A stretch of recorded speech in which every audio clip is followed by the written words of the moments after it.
Well, live now to Washington, where we can speak to Christian Hennemeyer from the International Foundation for Electoral Systems. Chris, thanks for joining us.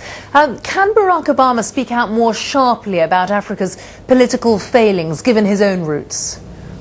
Without a doubt, the kind of language we saw from Barack Obama, that Africa's future is up to Africans and that Africans have to shoulder their own responsibility for their post-colonial failures, is the kind of thing that many people have said quietly over the years, but given his part African heritage, he can speak much more bluntly to these issues than his predecessors could.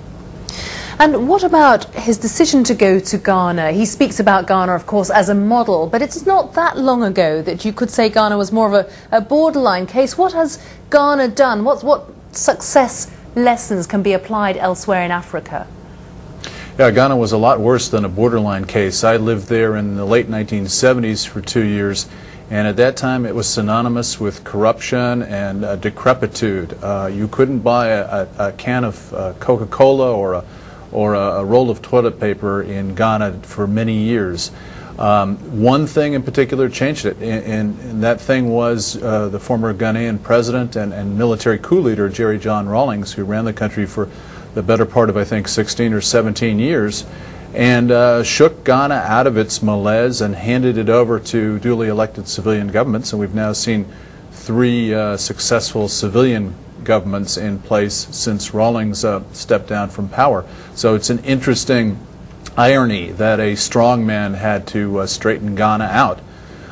There are other things that are interesting about Ghana. It's always been a place where ethnic groups have mixed easily, and in fact Ghana's first president, Kwame Nkrumah, went out of his way to make sure that nationalism rather than ethnicity was the prime motivator of most Ghanaians.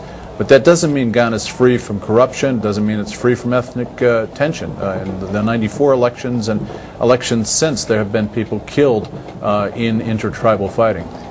Chris, just briefly if you can, do you think there'll be a lot of people in Africa, Main Street Africa if you like, who enjoyed hearing Barack Obama talk about the dangers of corruption at the top? He was warning leaders about their behavior. Do you think that might have gone down quite well with the masses? Yeah, it'll be interesting to see tomorrow what the African newspapers and talk shows have to say about this, but clearly he was speaking directly to the people. He was warning them that the days of their leaders ruling without consideration of popular will and engaged in deep corruption, that those days were over, that history was against them. And I think that will be immensely popular. Whether it translates into real change in Africa is something we'll have to wait and see.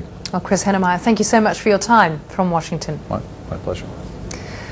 Now, the remains of more than 500 newly identified